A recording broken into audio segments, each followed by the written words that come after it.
I'm glad you're back again, and thank you for coming. My family, my community, my tribe. Thank you for coming back to see me.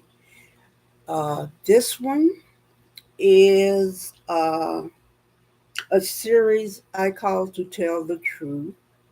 This is actual and factual stories, either from research or from actual things that I went through at those times, and it's from my mouth straight to you all. And it's the proof, and actually, the things that happened to me at that time. Okay, this one is called To Tell the Truth,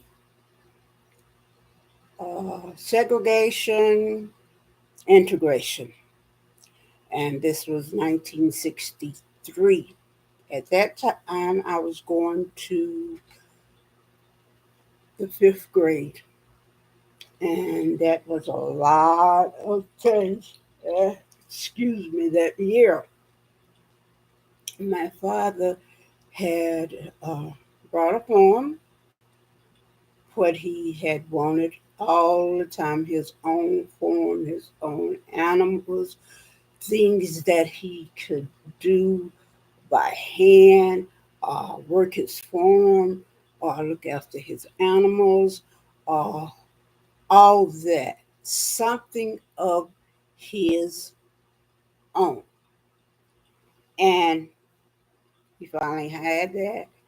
And I was so happy because he was happy. And I love to see. Oh, excuse me. I love to see my father happy because it just shown complete. It's just his his face, his eyes. It's just you could see that he was happy. Uh, and so this year there was a lot of changes in 1963. That's when integration started for people of color, melanated people. And at the time, I didn't realize how big of a change and why it was happening. I just knew that there was a lot of changes. New address, uh, new school. What else was happening? Okay, I was leaving our beloved school, and the thing of it is, I felt at our schools, I I felt the love there. I felt there was a community. We had our own tribe. Uh, I could understand people and things. I was doing very extremely well in school. I was making A's, you know. I think maybe I made a B plus one time in a class, but I don't remember that.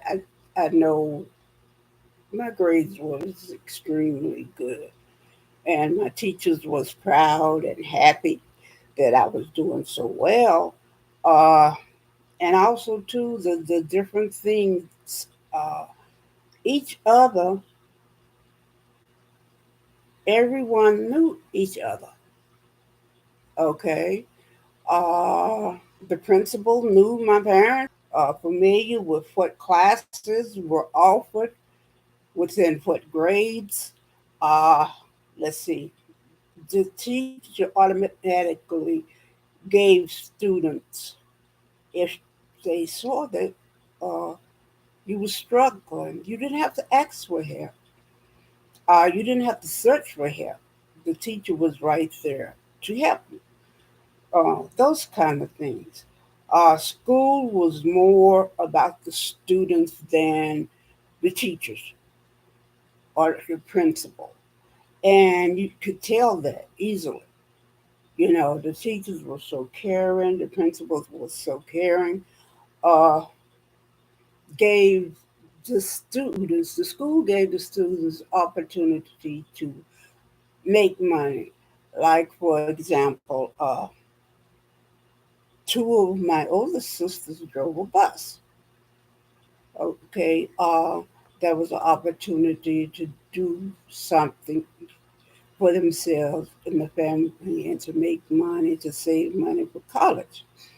And two of my siblings did that. My oldest brother uh, and one of my older sisters. Okay, the cons, however, there was only one, and that was 1963. Uh, and there was a law handed down from the president to integrate all non melanated schools in order to, uh, they felt, would give all melanated children a better education. My, was they wrong? This is so they thought it would give us uh, them give us a better education, but they did not look into that deeply enough. They didn't realize all the other things that would happen around their decision. They just did not realize. And because of their decision, right now I have PTSD that I suffered from that, and my dyslexia. I was dyslexic, and I am. Uh, they did not give us time enough or systematically enough time uh, to, what is it, uh, to get initialized to what was coming and how that school could have helped us to uh, transition more easily. Of course, uh, it was all about power and money, uh, and things like that often is and still is. And but the small people suffer. They just shoot, slide through the cracks and disappear. And that's what happened to me, my brothers and sisters. Uh, One of my siblings just uh, left school and got homeschooled, you know, got their GED.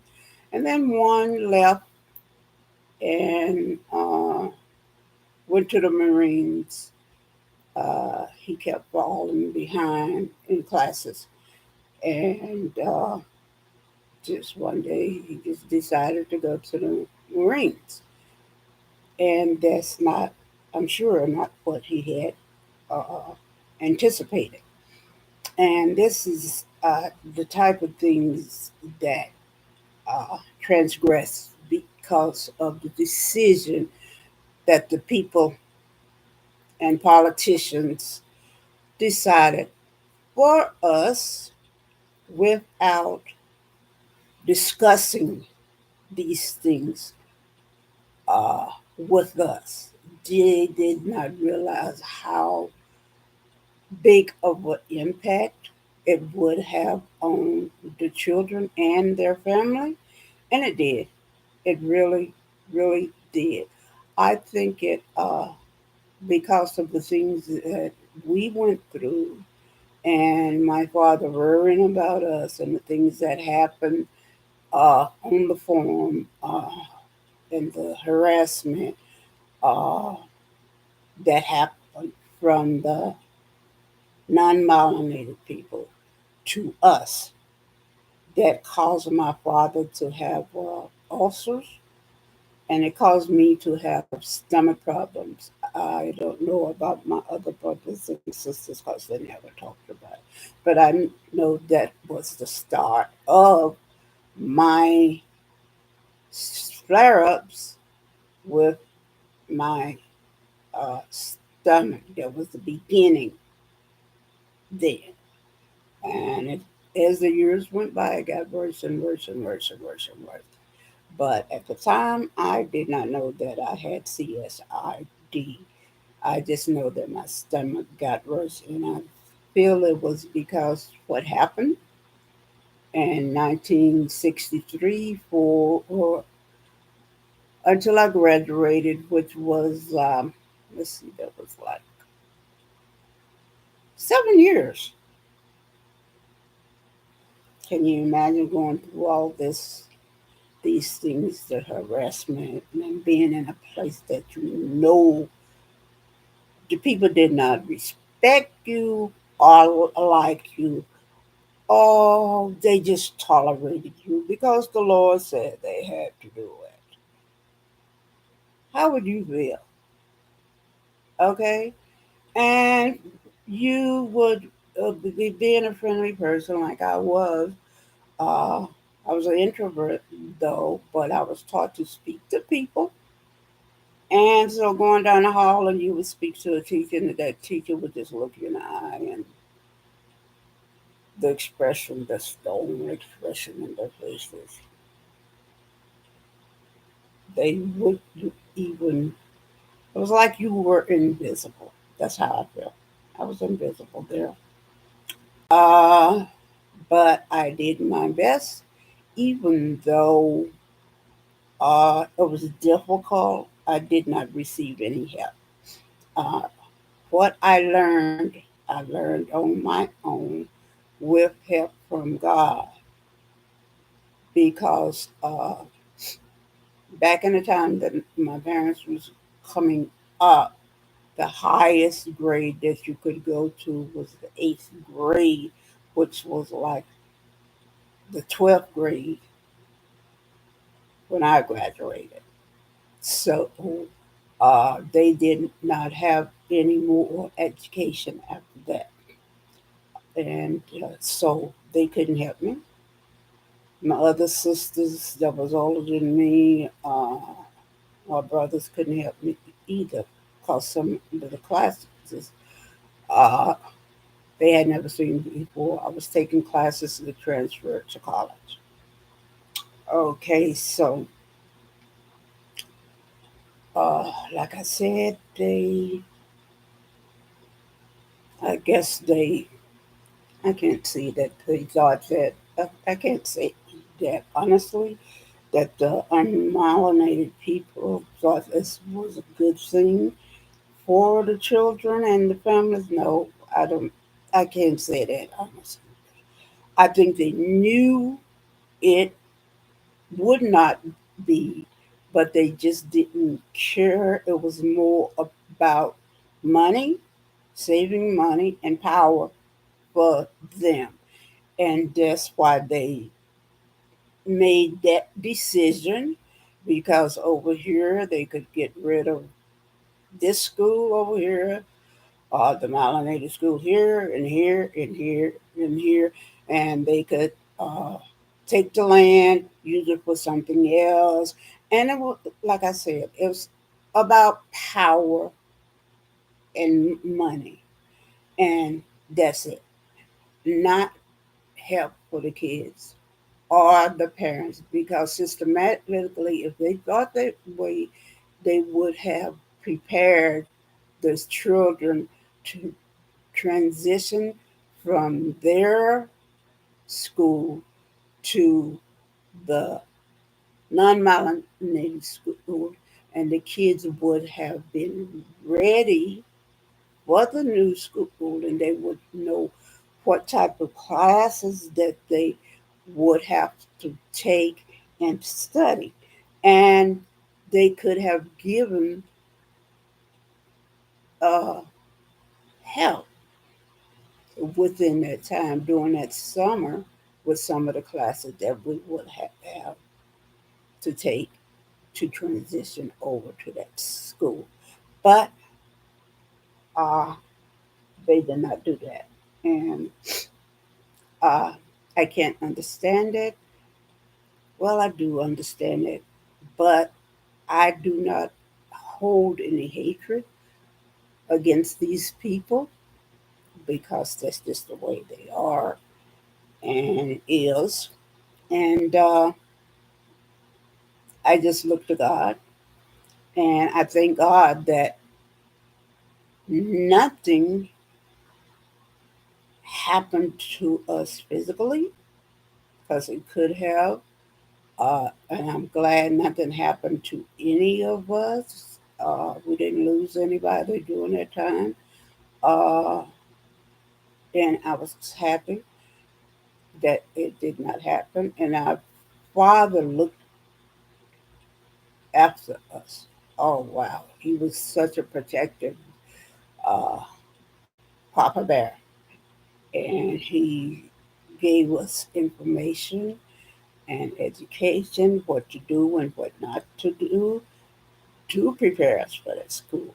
And I'm proud of my father for that because he was very understanding because I'm sure of what he went through during those times on his own. Well, not really on his own because my aunt, his oldest sister, raised him, but he was only 13. And I'm sure that he went through, him and his sister went through a lot of stuff, during those ages and times. I'm sure of it. In conclusion, looking back, this was designed by the so called white supremacists to destroy the fabric and happiness of the melanated families. This gesture was a wolf and sheep's clothing. It did exactly what this gesture had been intended for, but they never counted on how strong a constitution we had, the melanated people, uh, because of our background and our ancestry. Okay, we are here to stay because this is what God wants. And the people who tried to uh, do harm to us, uh, I must say and warn people of this because even though I was traumatized during that time, I still remember people, their names, their first name, their last name, with their face. Uh, and I guess a lot of people uh, did not count on this. And some of the people that tried to burn us out, I still remember that man's name. Uh, and the community, because we were the only melanated people in that area. The rest of them was non-melanated. And I still remember those people and how they treated us on the bus and the expressions. But once we stood up for ourselves, uh, the name calling stopped after like a year. Uh, them mistreating us on the bus and saying things to us under the breath like that uh, stopped definitely after I say a year and a half on the bus. Uh, and then in school, it took a little bit longer, probably 2 years, uh, because we stood up for ourselves. More so because my brother, uh, I would say, had encounters uh, with different people because of them calling uh, us by their inward. Uh, they began to fear us and my dad because he started standing up from the beginning. He had like a shotgun, rifle, pistol, all this in one of those big, what do you call them? Big knives that you chop down banana trees and stuff with. And he showed us how to use the rifle and gun and everything, so we were safe. Uh, and it was either uh, he showed us how to stay together and protect each other, so nothing could happen to us. And I am proud of my father for that, and I'm glad nothing did happen to any of us physically. And but as my aunt would say, God don't like ugly. And there is going to be a time that because of what the people did and did not do, because even though some of the people did not say the words or do any of those things that some of the other people did do, they still are at fault because they did not do anything to stop the other people. And those people, all of you, is going to have to answer to God, either while you are alive, but definitely when you die, in one way or another. And what can you tell your children now? Okay, what can you tell your children? What did you tell your children? I bet they don't know the truth about what you did to our family and how you treated us and how you tried to get us off our land that we paid for because you was jealous that someone like us should not have more than you. Okay, not letting them know that we worked hard for that land and you didn't. So, in conclusion, uh, time will tell and God will catch up to you, either while you're alive, but definitely when you die. You will have to pay for what you did, definitely. And you all know who I'm talking about. You know what you did, and you know what you did. Okay? And just because you did not do anything physically or say anything physically, you still was wrong. You know it, and definitely God knows. And you will have to pay. And lastly, what do you tell your children? So, this is my life, and I'm lowly am, and this is what I lived through. And for 7 years from 1963 until I graduated. And I still have to live through that sometimes. So take care of yourself and each other. And please subscribe and like. I need 500 subscriptions, preferably 1,000. Please help me and thank you so much. And continue watching my channel because there are some good and honest things happening. Either straight from me, things that I lived through, or historically from the books and papers of that time. So thank you so much and come back, please. And as I say, pass it on and good night.